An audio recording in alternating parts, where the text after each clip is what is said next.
Olá pessoal, tudo bem com vocês?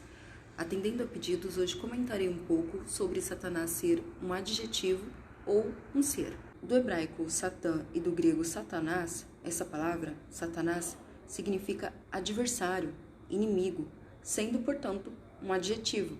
Mas calma, durante toda a Bíblia nós vamos perceber que existe uma espécie de ser ao qual esse adjetivo é atribuído como um nome. Só que, por ser um adjetivo, nem sempre essa palavra vai se referir a este ser. E não é à toa que esse adjetivo é atribuído a ele como um nome, porque sempre ele vai aparecer em oposição a Deus e aos homens. E como ele faz isso? Ele faz isso tentando, armando ciladas, armadilhas. Ele odeia a verdade, por isso ele é enganador, é chamado de pai da mentira.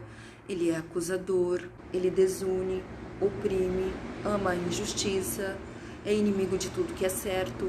Ele também é chamado de príncipe deste mundo, príncipe das potestades do ar, Beelzebul e diabo. E com a palavra diabo é a mesma coisa, tá? Ela significa basicamente a mesma coisa, aquele que desune, acusador.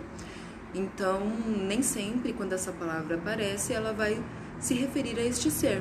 Por exemplo, Jesus chama Judas de diabo, mas ele não era o diabo mesmo. Ele também tem alguns subordinados que são chamados às vezes de anjos, mas não exatamente como a gente conhece, porque a palavra anjo significa enviado ou mensageiro. E eles são principalmente chamados de demônios e eles fazem basicamente o que o diabo faz. Então não tem como, se a gente pegar a maior parte dessas passagens em que essas palavras aparecem, a gente vai perceber que não tem como ser simplesmente um adjetivo, né? Em certas passagens, na maior parte das passagens, tem que se referir a um ser. Mas Kellen, você esqueceu que ele também se chama Lúcifer. Então, essa interpretação de que Satanás se chama Lúcifer é uma interpretação que não estava lá no começo. E eu vou explicar. Essa palavra Lúcifer significa estrela da manhã, filho da alvorada, portador da luz. E é uma palavra em latim que aparece na Vulgata, que é a tradução da Bíblia para o latim. Só que nós sabemos, aparece na verdade em Isaías 14:12, mas nós sabemos que Isaías é escrito em hebraico. E a palavra original no hebraico é Hellel, que significa a mesma coisa. Então, se Hellel no hebraico e Lúcifer no latim significam a mesma coisa, o problema não está na tradução, está na interpretação que alguns teólogos fizeram de que esse Hellel que aparece, esse Lúcifer que aparece em Isaías 14:12, seria Satanás, tirando essa passagem do contexto que está falando sobre um rei da Babilônia. Na verdade, está usando a mitologia babilônica para zombar desse rei. Então, esse personagem tenta em seu coração destronar os deuses, e o rei babilônico intentou em seu coração destronar a Deus. E aí Deus está falando da queda dele, do fracasso dele aí nesse intuito.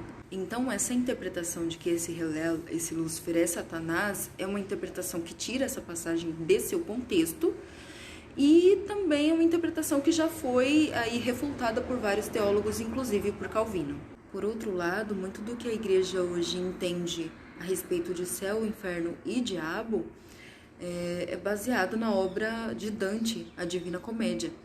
Então essa obra moldou muito a interpretação da igreja a respeito dessas coisas. Mas Kellen, eu me sinto mal quando eu assisto aquela série da Netflix, Lúcifer.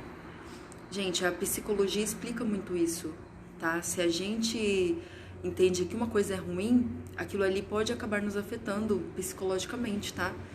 Eu lembro que eu conheço uma pessoa, na verdade, que nesse ambiente religioso, de não considerar os católicos nossos irmãos, quando essa pessoa passava na frente da igreja católica, o que acontecia? Essa pessoa, então, se sentia mal se ela passasse na calçada da igreja católica. Então, se ela atravessasse para o outro lado da rua, não. Ela não sentia dor de cabeça, mas passando na calçada ela sentia.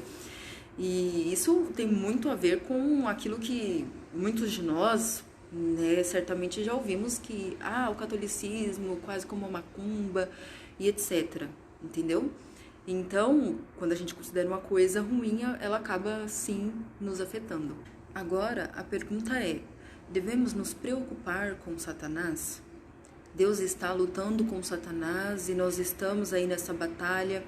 E Deus depende de nós para vencer essa batalha? Essa pergunta eu vou responder no próximo vídeo, em que falarei sobre batalha espiritual. Até lá!